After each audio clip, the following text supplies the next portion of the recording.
Channel. कुछ technical difficulties की पिछला वीडियो में तो जल्दी ख़त्म करना पड़ गया था, बट आज हम खींचेंगे इसको और ख़त्म करने की कोशिश करेंगे बहुत सारे क्वेश्चंस। So let's move.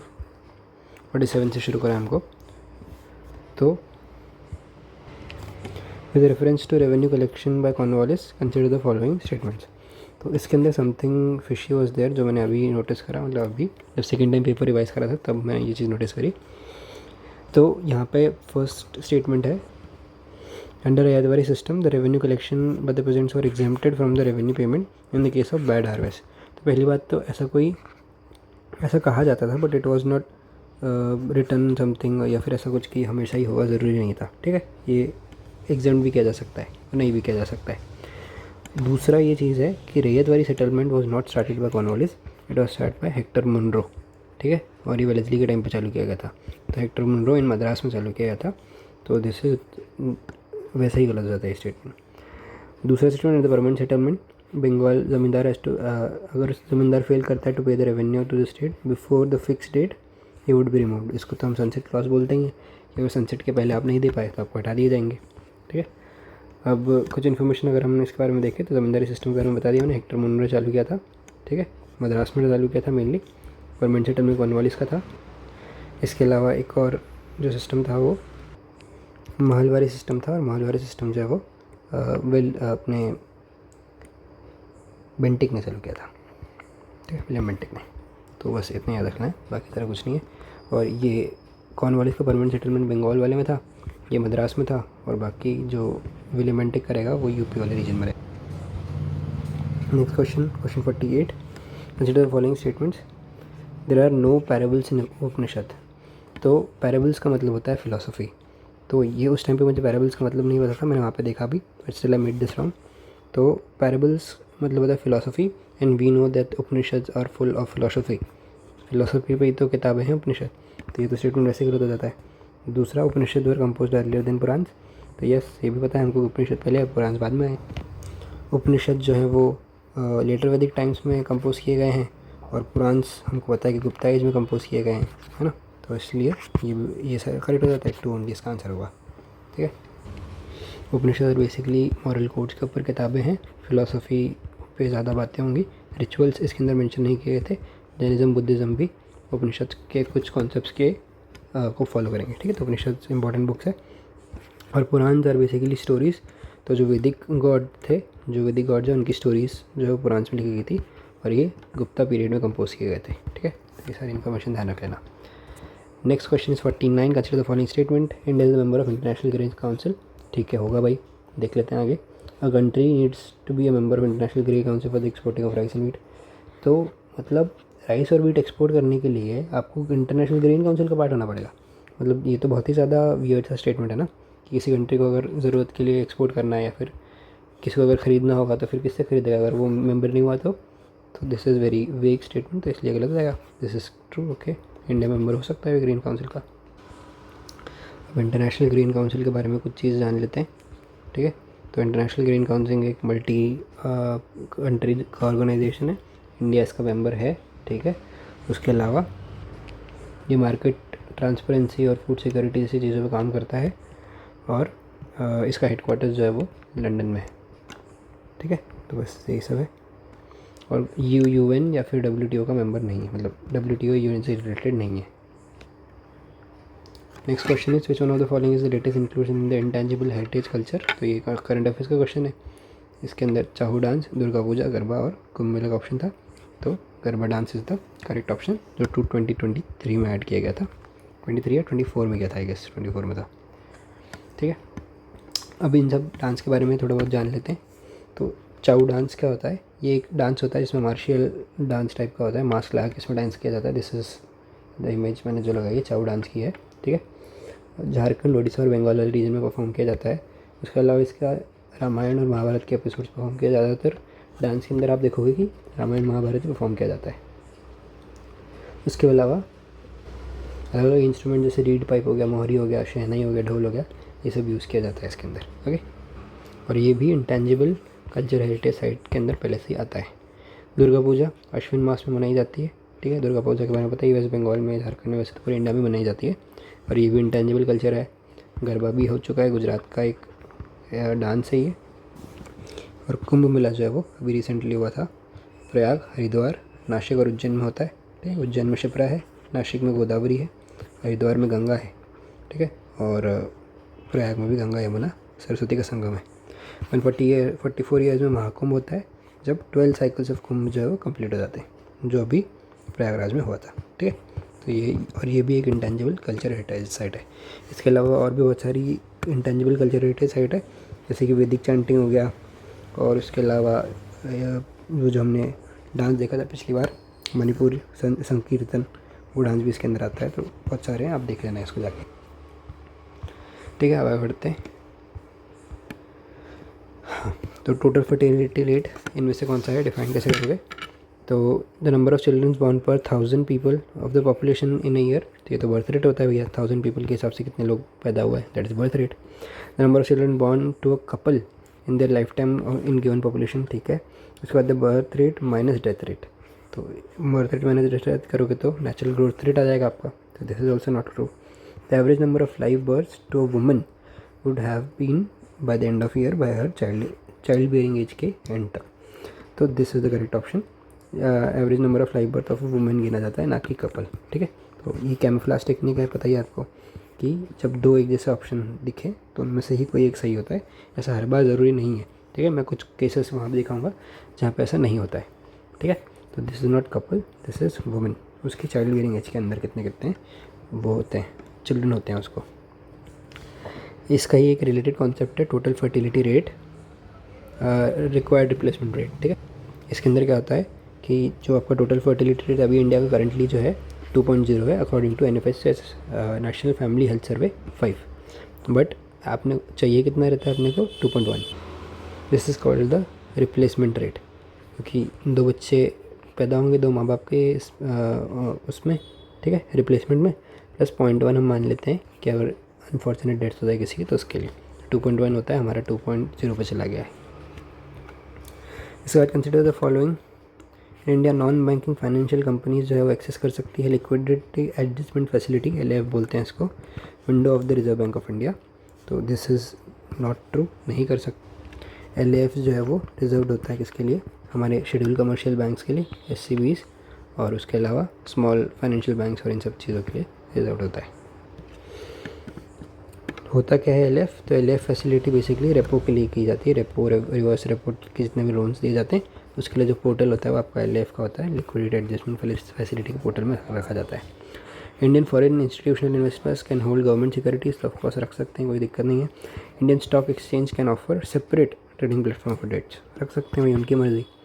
तो 2 और 3 इसका करेक्ट आंसर है। ठीक है, 1, 2 और 3, 1, 2 और 3 नहीं है, 2 और 3 है, सॉरी।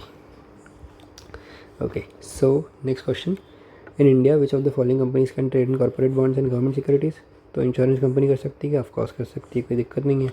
पेंशन फंड्स कर सकते हैं, क्या तो कर सकते हैं भाई, गवर्नमेंट सिक्योरिटीज़ तो सबसे सेफ होते हैं, पेंशन फंड को डालना चाहिए इसके अंदर, कॉर्पोरेट बॉन्ड्स में भी डालना चाहिए। जैसे हमने देखा था कि जो अटल पेंशन योजना है वो सब गवर्नमेंट इसमें डालती है, कॉर्पोरेट बॉन्ड्स वगैरह में भी डालती है, शेयर मार्केट में भी डालती है, तो ये भी डाल सकते हैं। रिटेल इन्वेस्टर्स तो वो भी डाल सकते हैं। कैन भी पूछा गया है तो लिबरल है, लिबरल ट्रीटमेंट है तो तीनों होंगे। ठीक है, तो 1, 2, 3 इसका आंसर है। अब गवर्नमेंट सिक्योरिटीज़ के बारे में क्या है, वही रिटेल डायरेक्ट गिल्ड फैसिलिटी लेके आए थे 2023 में, जिससे इकोबेर प्लेटफॉर्म जो RBI का है वहाँ से आप इंडिविजुअल इन्वेस्टर्स भी खरीद सकते हैं अब गवर्नमेंट सिक्योरिटी। इसके पहले आपको सिर्फ म्यूचुअल फंड्स के थ्रू जाने को मिलता था, अब डायरेक्टली भी जा सकते हो, मतलब ले सकते हो। उसके अलावा हाँ, ये जो कंपनी के बॉन्ड्स हैं ये आपके कॉर्पोरेट बॉन्ड जाएंगे, सिंपल है। Next question, consider the following exchange rate fund, motor vehicles and currency swap, इनमें से कौन से फाइनेंशियल इंस्ट्रूमेंट है। Now this was very easy question जो मैं 2024 के पेपर में गलत करके आया था।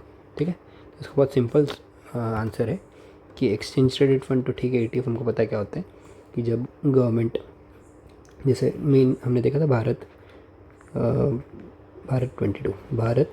22 ETF था, जिसके अंदर हमने देखा था कि 22 PSUs का ETF बेसिकली होता क्या है, ETF आप कंपनीज़ के शेयर को एक डब्बे में डाल देते हो और फिर आप उसको एज अ होल बेचते हो, तो जो उन कंपनीज़ का जो भी शेयर का डिविडेंड आएगा वो सब एक साथ मिलेगा और उसका कंपोजिशन आप चेंज नहीं कर सकते ETF का, तो इससे गवर्नमेंट को पैसा सारी कंपनीज में मिलता है, इक्वली शेयर में डिस्ट्रीब्यूट होता है।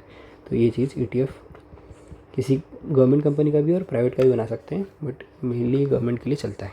ठीक है, तो ये एक फाइनेंशियल इंस्ट्रूमेंट है। हाँ है, ठीक है। फाइनेंशियल इंस्ट्रूमेंट ऐसे इंस्ट्रूमेंट्स होते हैं दैट कैन बी ट्रेडेड और और इन्वेस्टमेंट। तो इन्वेस्टमेंट और ट्रेड के लिए जो भी यूज़ कर सकते हैं वैसे सारे इन्वेस्टमेंट। मोटर व्हीकल्स ऐसा कोई फाइनेंशियल इंस्ट्रूमेंट नहीं है।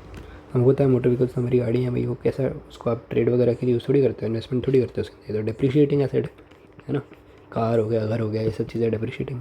घर नहीं, घर ये सब प्रॉपर्टी जो होती है वो डिप्रिशिएटिंग नहीं है। Motor vehicle is depreciating asset. ठीक है।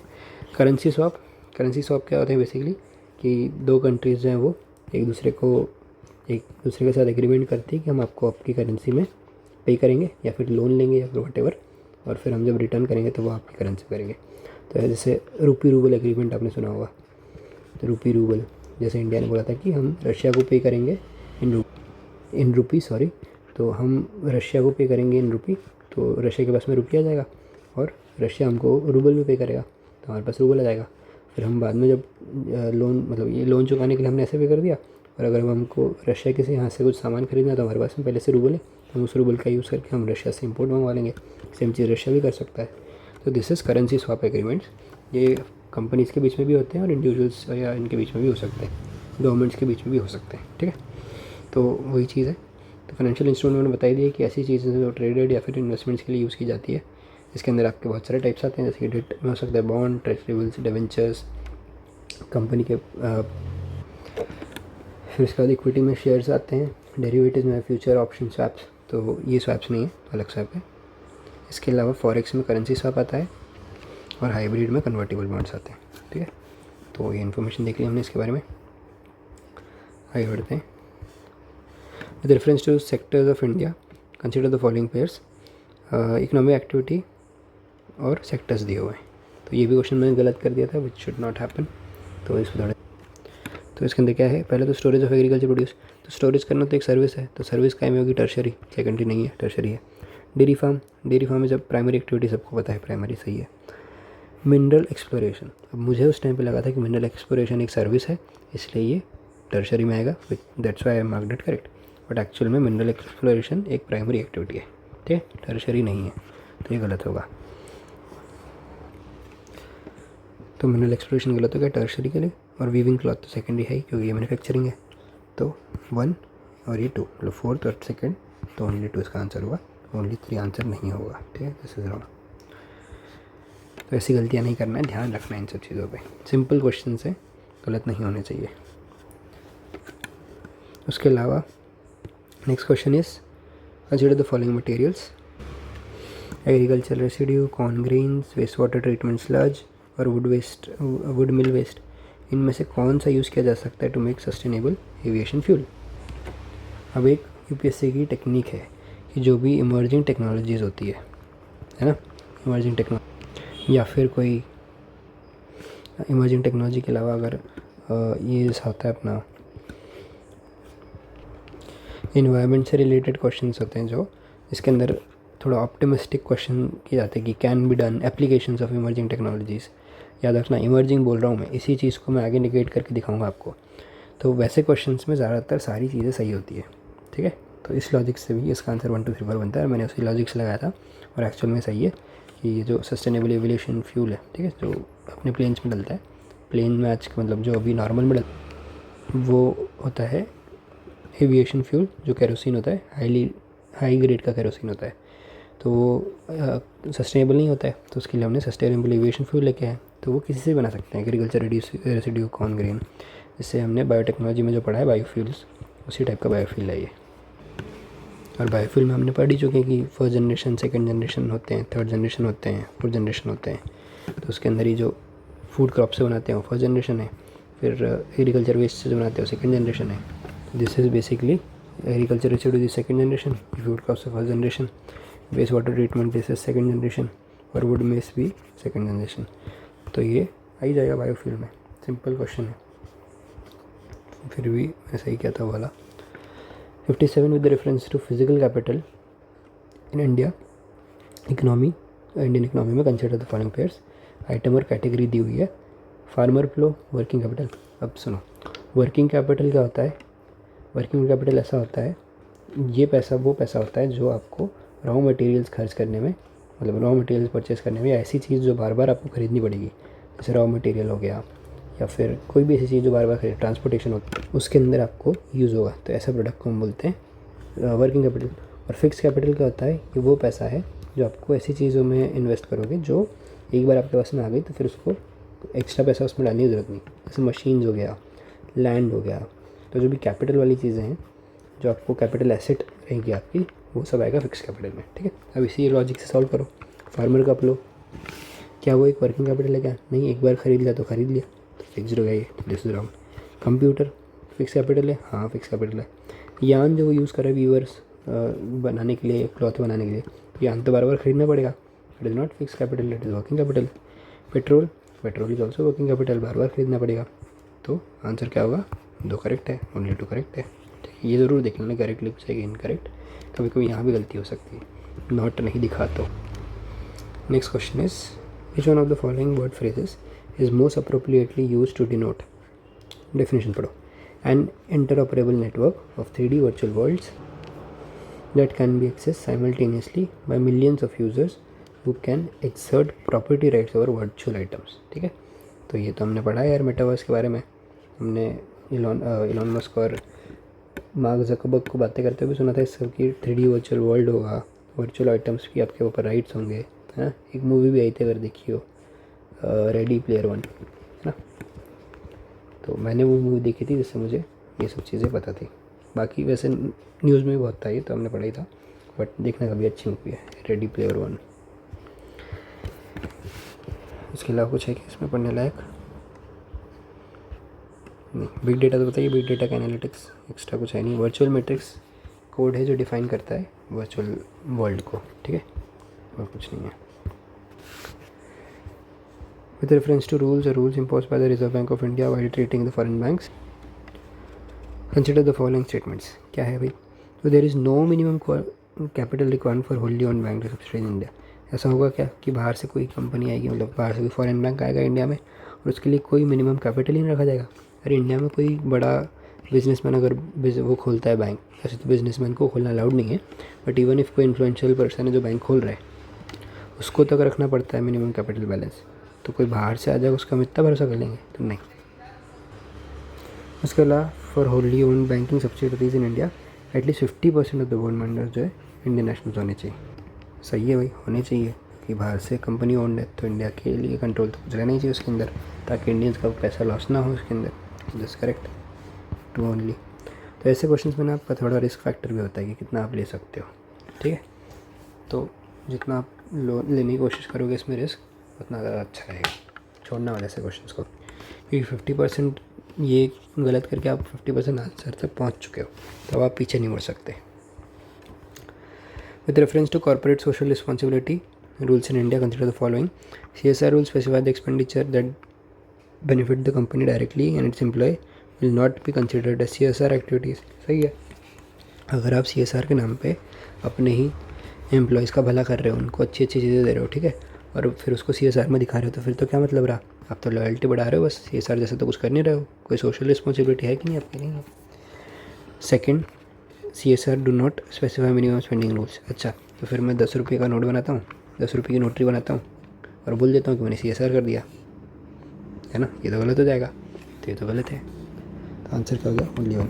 इसके भी मैं आंसर तक पहुँच गया, बट मैं इसको टिक नहीं किया क्योंकि मैं कॉन्फिडेंट नहीं था इसके अंदर। दिस वॉज वेरी लॉजिकल, मैंने सोच लिया था वहाँ तक, बट मैं टिक नहीं कर पाया। उसके बाद with reference to radio isotope thermo electric generators, RTGs बोलते हैं इनको, consider the following statements. RTGs miniature fusion reaction है क्या? नहीं। RTGs are use for powering on board systems of spacecraft, तो यस। वॉयेजर में और न्यू होराइजन के स्पेसक्राफ्ट में यूज़ किया गया है ये।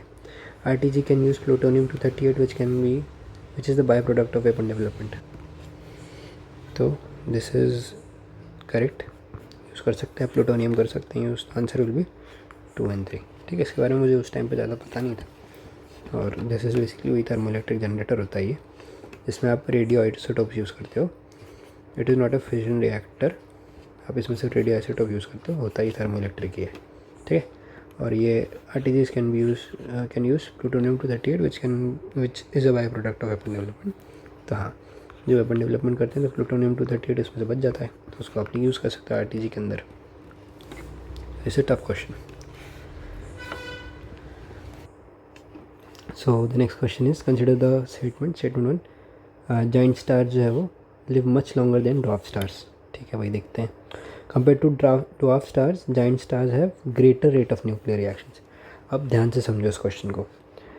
इसमें लिखा है कि greater rate of nuclear reaction, तो अगर किसी चीज़ का रेट ऑफ न्यूक्लियर रिएक्शन ज़्यादा है तो वो जल्दी कंज्यूम होगी, और जल्दी कंज्यूम होगी तो फिर वो ज़्यादा दिन तक नहीं जी पाएगी, मतलब कम जिएगी।